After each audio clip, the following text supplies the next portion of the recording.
Alright class, well welcome again to another lesson here. Today we're going to work on 11.3, which is the importance of slave labor for the Southern economy. Now there is a reason behind why the South continued to use slaves even though the North was rapidly industrializing and soon did not find the need to use slaves. So there's a few reasons behind why the North abandons the practice of slavery and why the South maintains it. So let's look at a few different reasons as to the differences between these two, okay? One of the very first things about slavery when we look up at New England, so that's up in our northern regions. Remember, if we go all the way back to the beginning of studying U.S. history, we covered kind of the differences between the colonies. And New England was, again, as I just stated, they were rapidly industrializing. And they actually found that paid labor was more efficient and more effective than having to resort to slavery. One of the big things about slavery that one needs to understand is that slaves themselves would do pretty much about anything they could to do as little work as possible. And it's not because they were unmotivated. It was more of a reason as a rebellion against being in slavery itself. So if they could get away with doing as little as possible, they would get away with doing as little as possible, just because they were being defiant. And in any other circumstances, I think most people would probably act the same way, do as little as possible. Whereas up in New England, they found that if you paid a worker and you paid him a salary, he would show up every day and he'd make that money. And therefore, you now had a worker who would come in and work as hard as possible in order to make the most amount of money. That's what changes between these two, is the idea of paying somebody for their labor.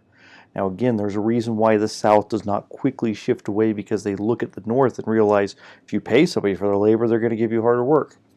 There's reasons and rationales behind their ideas of keeping slaves with them and in their areas to do their farming and their crops. Again, next we would go to the middle colonies. The middle colonies themselves also do not find themselves in dire need of mass slave labor. In fact, most of the slaves that people would own during those times would be owned typically by like a craftsman or somebody who needed some specialized skill set that would help them make and produce products. These people were not typically treated like you would see with a southern slave, where if they were behind on their duties or they were slow or lackadaisical in their responsibilities, that they'd be whipped or beaten. Instead, a lot of times these slaves had a bit more freedom when it comes to the ideas, and I'm not saying they were free people, but I mean they had freedom of action. So they had freedom to go out and sell services at times. They could own sometimes a small amount of personal property. Usually they could buy their own clothes if they wanted to. So they had limited freedom. Oftentimes it's very restrictive still. They usually had a curfew that they had to be back by, if they were going to be with try to start some sort of family, they may have to get permission from the slave owner. So it's not necessarily freedom in any normal, typical sense, but at the same time, they weren't subjected to Southern style freedom, which again, is quite a bit more brutal when we look at the differences between them. Again, there's no justification for slavery, and there's no best way to have somebody as a slave. I'm not trying to justify that by saying these people were treated a little bit better. Understand that, okay? They were still slaves in the sense of having been owned by another person. Now, lastly, when we look at the South, there's a reason again why we look at it. First off, though, it works for the South because there's continuous labor needs in the South. Remember when we were looking way back again at the start of the American colonization of America, we learned that the South has good long growing seasons. They can grow a variety of products. So they may have one crop growing at the beginning of the year, and then near the central or near the end of it, they would transition their crops. So there was always a need for labor at all times. So that was a reason why they'd want to have a dedicated workforce that would always be available to them. One key point. Secondly, a lot of what they were growing was labor intensive. When we talk about labor intensive, we talk about great care needed to be done with a number of these crops, or great attention needed to be given to them. Tobacco is a fairly gentle crop. If you don't treat it right, you'll bruise it and ruin the crop itself. Rice takes a lot of work to remove a shell from it. And then you have cotton, which at the time initially you had to pick the seeds out of by hand. And they said that on a good day, like a really hard-working, dedicated slave who was pulling out the seeds may be able to accomplish between 1 to 5 pounds of cotton per day. And that's going to change because a new invention is going to come along to make all the difference. So a lot of the things that they're doing, when we look at it, it's just, again, labor intensive, hard to get people to commit to and want to do those type of laborious tasks. And often, again, slave owners this is a cheaper source of labor for them. They don't have to pay them a wage that is livable in any sense. All they have to do is feed them sometimes and provide them with some sort of shelter and some clothing. And at times, usually a slave would maybe get 1 pair of clothes every year, and that's what they would be expected to live off of. All right. Lastly, there is progenitor. It's a really hard word to say, and I probably have massacred part of the pronunciation of it. And what that is, though, is it goes all the way back into England and the concepts that when we look at concepts of America, concepts of American freedom, and how society is organized, these types of things actually come over from England early on. Basically, what it is that when a man dies, all of his property, everything that he owns, goes to his oldest son. That's why you see maybe in these old classic movies where somebody's sitting around, or like a movie that talks about past times where the husband's upset that he doesn't have a son to leave everything to. That's where this comes from, is the fact that in order to establish inheritance, property rights, and to pass down property, that it goes to the oldest son. It does not get spread around through the families. Now today, in today's modern society, typically if your parents were to die, or my parents were to die, or somebody you knew's parents were going to die, their property is usually split up in the will among the family, and usually the assets are sold off for the most part, or some people may keep certain items. Because of this fact, you do not have long-term growth of property, where under this system, the oldest son would keep all the property and it would not be split up among the family, therefore allowing these grand estates to grow and grow and grow until they were these massive plantations. And so that's one of the things that helps the South plantation life grow and expand, is that one person would keep control of that property. And early on, when people would come to the Americas, they would be given large land grants. And with these large land grants, they typically stayed within the families. Remember when I also was talking about women, how important they are in the South? This is another key concept, because men would die, they would remarry this woman so that they keep his property. She would remarry again when the other man would die. Eventually you have this woman who's on her 6th or 7th marriage, and because of that, she's taken all this property that her previous husbands have had, and now she owns these massive estates. This happened quite a bit, and then everything would be passed down to the sons, okay? So as these plantations continuously grew, the need for labor increased, and so therefore that's what drives people to bring more slaves and also to buy more slaves within the country itself. So what's one of the things that really changes the need or slave labor in general to make it more efficient for a slave owner? Well, that would be the cotton gin.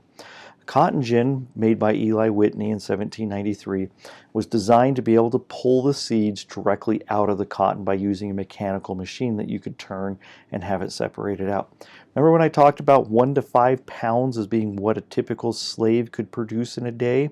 So that would reduce the amount of cotton that a producer would probably make, because it takes a very long time and you'd have to have thousands of slaves to be able to go through that. Well, cotton gin moves away from that. In fact, one slave can produce up to 50 pounds of cotton per day. using the cotton gin. This only drives the growth of the cotton industry. In fact, the cotton industry starts to replace other industries that had existed on other plantations because cotton is high demand in the central and into the north of the United States and also in England and other European countries. So this actually increases and drives more slaves to be purchased, bought, and brought to the United States and into the South. So the cotton gin, initially Eli Whitney had envisioned it as a way to reduce or end slavery because of cotton growing, and instead it accelerated it.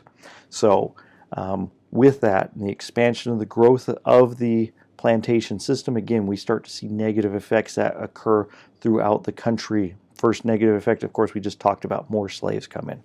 Second, you now have a domestic slave trade that is established, which means people are now buying and selling slaves in the country itself. Remember when I was talking about earlier in our lectures that if it is in the United States, since it's not quite as dangerous for the slaves, not saying that it was easier, not as dangerous, they would not typically die as quickly, they could have families. And with the families, they would then have children. Now, when we talk about families, not the traditional sense of a family.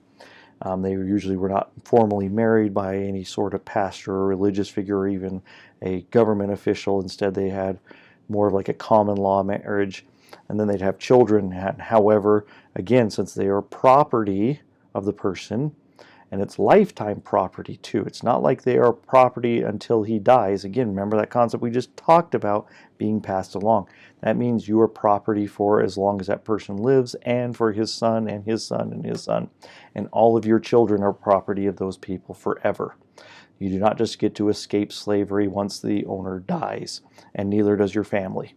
And so you would see up to 1/3 to half of all slave families split apart and sold throughout the time of slavery. So there's a big breakup of families units all the time because of these policies of the domestic slave trade.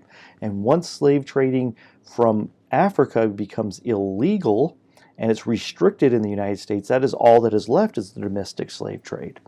And so more and more people start to engage in the domestic end of it, and they start having their slaves have more children so that they can make more money. Slavery is an extraordinarily profitable thing in the South. The more slaves you had, the more quote-unquote property you owned, which you could sell and use as an asset towards your net worth. That is one reason why some of the very rich continued to own slaves, because they could sell them off, and it made them huge profits. So that's one thing we have to understand as to why some of the things that it lived. All right, so overall, that's a brief layout as to why slavery was in much more demand in the South than into the North. One of the justifications that the Southerners use when they're talking about to the lower class whites, okay? This is just a side note of history to kind of give you an idea of how poor Southern whites who don't own slaves bought into the idea of slavery. So one of the things that they would talk about is that they would tell the poor white class individuals in the South, they would say, look at those Northerners up there, the ones that have to work in the factories. Are they free? They're not free. You know what they are? They're wage slaves. And by that we mean they have to go to work every day. They have a master. They have to do the work for whatever pay he wants to give them. And they are 100% reliant upon that master. And those white people are just as much as in bondage as these African Americans that we've enslaved down here in the South. So what they would use as their justification is don't be a wage slave like those Northerners. And second, they would promote this idea that someday, just someday, if you're ambitious enough and you're good enough, you will have your own farm one day and you'll have your own slaves. And so you will have the same benefits that the rich upper class gentlemen have down here in the South. That was always their justification to keep the poor whites promoting and accepting the ideas of slavery. So these are key concepts to kind of understand how you could get a poorer group of people to buy into a concept that they have no actual invested interest in. It's estimated that maybe about 23% of all Southern whites, males, own slaves. So again, you're talking a huge disparity between those who have slaves and those who don't have slaves, and how the rich upper class really shifts the conversation to try to make sure that they keep everybody in line and bought into this idea of slavery. However, those up in the north, and there are still people in the south too, start to get involved into what becomes known as the abolition movement. And we're going to talk more about abolitionists in our next unit. So let's go ahead and we'll end today. Again, make sure that you are doing the quizzes and working on the homework, okay? There are some of you who are not fully watching this video who may get to the very end, and you are missing key points in these videos where I am quizzing you on what I have talked about in the video, not specifically about what is in the PowerPoints. So some people are just going through the PowerPoints hoping to find the answers. It's not always going to be the case. All right, guys, I will see you on Monday with more videos, and we'll continue to talk about evolution of slavery in the United States. Thanks for joining me.